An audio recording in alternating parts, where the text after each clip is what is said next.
Halo kultivator junior, selamat datang di dunia novel. Mari kita lanjutkan kultivasi Martial God Asura. Bab 6751, Tiga Kaisar di Puncak Kejayaan Mereka. Semua indikasi menunjukkan bahwa guru saya tidak selamat dari bencana itu, kata Long Xie. Jadi, Tuan King Jiu mengorbankan dirinya untuk melawan bencana di akhir zaman kuno? Chu Feng bertanya. Tentu saja kami berharap orang dewasa itu masih hidup, tetapi sekarang kami tidak punya pilihan selain menghadapi kenyataan. Saya tidak ingat bencana apa itu, namun kita juga dapat menilai hal ini dari banyaknya persiapan yang dilakukan guru saya sebelum bencana tersebut. Bencana di akhir zaman kuno adalah sesuatu yang harus dilakukan bersama-sama oleh banyak tokoh besar dan mereka harus mengerahkan seluruh kekuatan mereka untuk melawannya. Mengingat kepribadian guru saya, wajar jika dia mengorbankan dirinya, Long Xie menghela napas. Mendengar hal itu, Chu Feng dan Ziling tak bisa menyembunyikan kesedihan mereka. Chu Feng, ada sesuatu yang tidak beres. Pada zaman primordial, Dewa Suci mengorbankan dirinya untuk melawan malapetaka besar dan pada zaman kuno King Jiu dan yang lainnya mengorbankan diri untuk melawan bencana. Baik dua binatang petir raksasa itu atau laki tua dari sekte bela diri naga yang tersembunyi, meskipun mereka berdua menyuruhmu untuk menjadi dirimu sendiri, mereka juga berharap kau mampu menghadapi malapetaka di era ini. Bukankah ini sama saja dengan mendoakan kematianmu? Egi merasa tidak senang, ia mampu menahan bencana, namun dia tidak ingin Chu Feng mengorbankan dirinya sendiri. Ngomong-ngomong, Chu Feng berdirinya sekte bela diri naga tersembunyi memang berkat guruku, tetapi ada orang lain yang berkontribusi pada keberhasilan pembangunannya. Jadi sebenarnya pendiri sekte bela diri naga tersembunyi bukan hanya guruku, Long Xie tiba-tiba menambahkan. Lalu siapakah yang satunya lagi? Chu Feng bertanya. Orang itu masih hidup, kata Long Xie. Mungkinkah itu yang baru saja kita lihat di klan Tiga Iblis Suci? Chu Feng bertanya. Namun, Long Xie menggelengkan kepalanya, tidak. Bukan yang itu? Chu Feng agak terkejut, karena menurutnya, seseorang yang bisa mendirikan sekte bela diri naga tersembunyi bersama King Jiu pastilah makhluk yang sangat kuat. Anda mengenali Zhang Yingxiong, kan? Tanya Long Xie. Iya, saya mengenalnya. Chu Feng mengangguk. Long Xie tidak mengatakan apapun lagi tetapi ekspresinya seolah-olah telah memberitahu Chu Feng jawabannya. Chu Feng langsung menyadari, apakah ini guru Zhang Yingxiong? Lagi pula, guru Zhang Yingxiong sangatlah kuat, jadi jika dia benar-benar guru Zhang Yingxiong, itu bukanlah hal yang tidak dapat diterima. Menanggapi pertanyaan ragu-ragu Chu Feng, Long Xie mengangguk dan berkata, ya. Meskipun dia sudah menduganya, Chu Feng tetap terkejut bahwa Long Xie benar-benar mengkonfirmasinya. Jadi, setelah sekian lama Zhang Yingxiong juga merupakan murid dari sekte bela diri naga tersembunyi?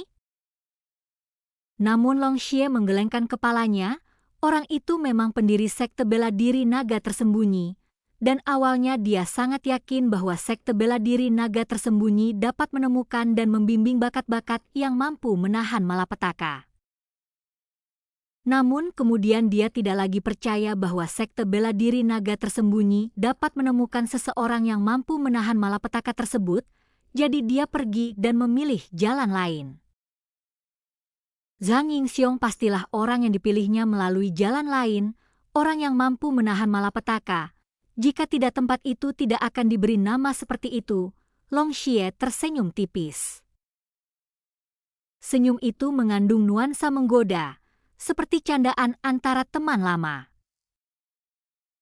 Senior, Guru Zhang Yingxiong pastilah tokoh yang sangat terkenal di zaman primordial, bukan? Chu Feng bertanya. Tidak hanya di zaman kuno tetapi bahkan sekarang pun orang itu sangat terkenal. Setelah mendengar perkataan Long Xie, Chu Feng dan Ziling menjadi semakin penasaran. Karena kita sudah sampai sejauh ini, tidak ada salahnya memberitahumu. Orang tua itu tidak akan memukuliku hanya karena aku memberitahumu siapa dia dan dia kehilangan misterinya, kan? Selain itu, dia memiliki hubungan yang erat dengan ayahmu, Du Guling Tian, dan bahkan Song Changsheng dari Sungai Surgawi 9 Jiwa. Tanpa bimbingannya, ayahmu dan 2 orang lainnya tidak akan memiliki begitu banyak kesempatan dan mereka juga tidak akan berkembang begitu cepat. Setelah mendengar perkataan Long Xie, Chu Feng dan Ziling menjadi semakin penasaran. Mereka menatap Long Xie dengan saksama, menunggu dia mengungkapkan siapa sebenarnya Guru Zhang Yingxiong. Lagi pula, menurut Long Xie, Guru Zhang Yingxiong juga merupakan dermawan ayah dan guru Chu Feng. Guru saya suka memanggilnya Zhang Tua. Namun, dunia dengan penuh hormat menyebutnya sebagai Sang Pencipta Takdir, kata Long Xie. Sang Pencipta Takdir. Meskipun sudah siap secara mental, Chu Feng tetap terkejut ketika mendengar 3 kata itu, dan bahkan tak kuasa menahan diri untuk mengajukan pertanyaan lebih lanjut. Guru Zhang Yingxiong adalah leluhur takdir yang legendaris? Iya, Long Xie mengangguk. Jadi ternyata sekte bela diri naga tersembunyiku sebenarnya didirikan oleh Kaisar Roh Dunia dan leluhur takdir. Wajah Ziling benar-benar gelisah, latar belakang orang ini terlalu hebat. Sementara itu, suara Egg masih terngiang di telinga Chu Feng. Pria bernama Zhang Yingxiong itu, dia sungguh beruntung, gurunya adalah leluhur takdir. Senior, siapakah orang yang kita temui di klan 3 iblis suci itu? Tanya Chu Feng. Long Xie tidak langsung menjawab, tetapi menghela napas. Pernahkah kau mendengar tentang 3 kaisar besar di zaman kuno? Tanya Long Xie. Tidak. Chu Feng menggelengkan kepalanya, lalu menatap Ziling, tetapi Ziling juga menggelengkan kepalanya, namun mata mereka penuh dengan rasa ingin tahu. Meskipun mereka belum pernah mendengar tentang 3 kaisar puncak, mereka tahu bahwa di zaman kuno hanya manusia terkuat yang dapat disebut kaisar. Kaisar-kaisar kuno sama dengan dewa-dewa kuno. Ketiga kaisar dari zaman keemasan ini memang luar biasa, seperti yang tersirat dari nama-nama mereka. Sederhananya, ada banyak tokoh setingkat kaisar di zaman kuno, namun justru munculnya 3 tokoh baru itulah yang benar-benar mendorong dunia seni bela diri kuno ke puncaknya. Hal ini membawa pada periode paling makmur di zaman kuno, oleh karena itu mereka dipuja sebagai 3 kaisar zaman keemasan dan juga diakui sebagai puncak eksistensi di zaman kuno. Mereka adalah tuanku, King Jiu Kaisar Roh Dunia, Suelu Kaisar Haus Darah, dan kemudian ada orang yang baru saja kau temui, Kaisar Agung Juntian, kata Long Xie. Jadi orang yang baru saja kita temui itu sama sekali tidak lebih lemah dari Tuan King Jiu dan leluhur takdir? Chu Feng bertanya. Iya. Long Xie mengangguk. Pada saat itu, Chu Feng dan Ziling saling bertukar pandang. Mereka akhirnya mengerti mengapa bahkan seseorang sekuat Long Xie pun takut pada orang itu. Ternyata, dia adalah kaisar yang berada di puncak kejayaan pada zaman kuno. Hubungan antara Kaisar Agung Juntian dan Kaisar Agung Suelu dengan guruku sungguh luar biasa, mereka pernah menjadi sahabat dekat yang berbagi suka dan duka. Pada era itu, mereka adalah talenta muda yang luar biasa, dan seperti Anda, mereka menderita penindasan dari banyak kekuatan dan tokoh berpengaruh. Perjalanan mereka menuju kekuasaan juga penuh dengan kesulitan dan rintangan yang justru membuat hubungan mereka semakin erat. Namun meskipun mereka bisa berbagi kesulitan, ternyata mereka tidak bisa berbagi kejayaan. Ketika mereka bertiga akhirnya mencapai puncak, pola pikir mereka pasti berubah. Pada akhirnya, Kaisar Agung Juntian dan guruku berselisih pendapat dan hubungan mereka berangsur-angsur berkurang. Kaisar Juntian di kemudian hari memang melakukan beberapa hal yang berdampak buruk. Oleh karena itu, ketika Kaisar Agung Juntian muncul di era ini, aku tidak tahu apa yang dipikirkannya. Aku khawatir dia akan menyakitimu, tapi untungnya dia tidak melukaimu dan dia bahkan tampaknya sangat menghargaimu, kata Long Xie. Senior, apakah pedang dewa jahat itu awalnya milik Kaisar Juntian? Chu Feng bertanya lagi. Betul sekali. Long Xie mengangguk. Sebenarnya makam kuno atau makam primordial itu apa? Tanya Chu Feng lagi. Namun kali ini, Long Xie menggelengkan kepalanya. Makam primordial tidak memiliki catatan zaman kuno, dan sedikit orang yang kau warisi di makam primordial semuanya adalah makhluk legendaris, jadi bisa dikatakan makam tersebut berasal dari zaman primordial, bukan dari zaman kuno.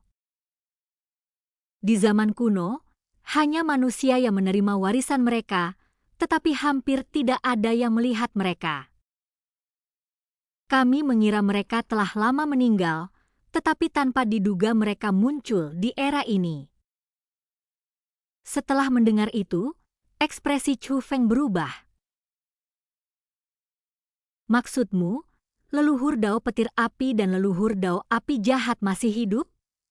Chu Feng bertanya.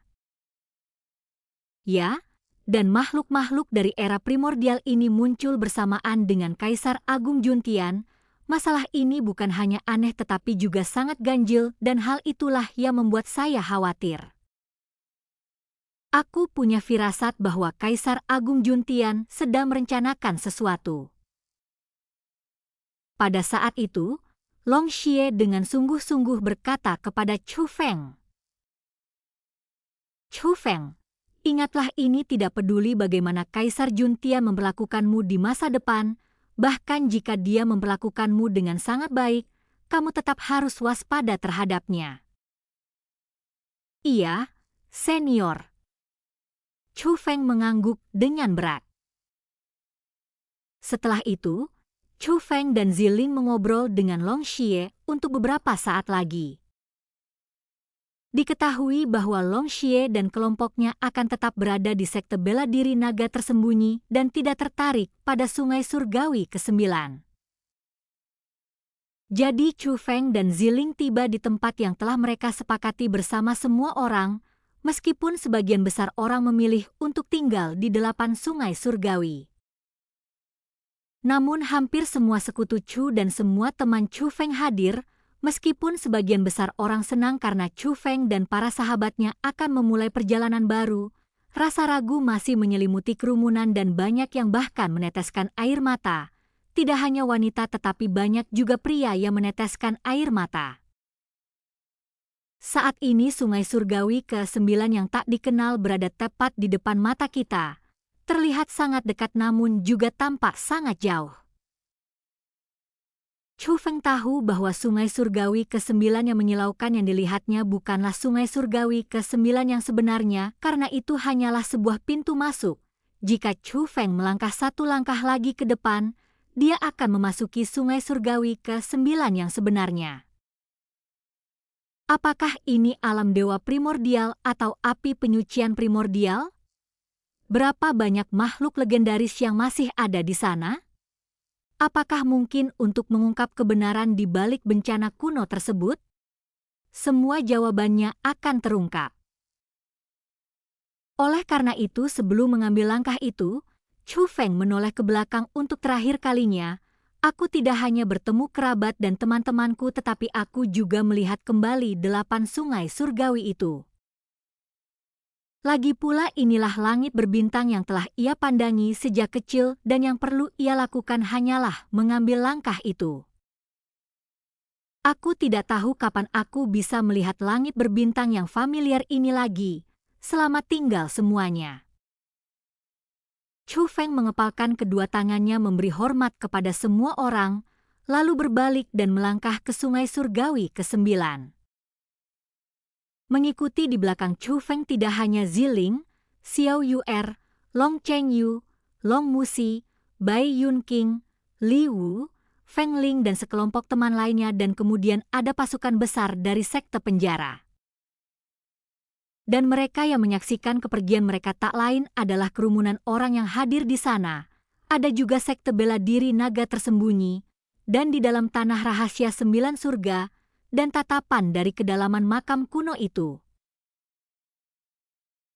Berikut adalah catatan dari penulisan novel Martial God Asura. Jilid pertama dari seri penobatan para dewa karya Chu telah berakhir. Jilid berikutnya akan menjadi jilid terakhir. Novel Martial God Asura akan mencapai puncaknya di sungai surga ke-9. Chu Feng tidak hanya akan bersatu kembali dengan keluarganya di sungai surga ke-9, tetapi juga akan mengungkap semua misteri. Terima kasih atas dukungan Anda semua selama bertahun-tahun dan telah menemani Chu Feng dalam perjalanan pertumbuhannya. Namun kami tetap membutuhkan Anda dalam perjalanan terakhir ini. Terima kasih atas kerja keras kalian semua. Mohon temani Chu Feng sedikit lebih lama lagi untuk menyelesaikan perjalanan terakhir ini. Mari kita temani Chu Feng dalam perjalanannya melalui sungai surgawi ke-9 dan saksikan dia naik tahta dewa bela diri. Kultivator Junior, sampai jumpa di kultivasi berikutnya di dunia novel.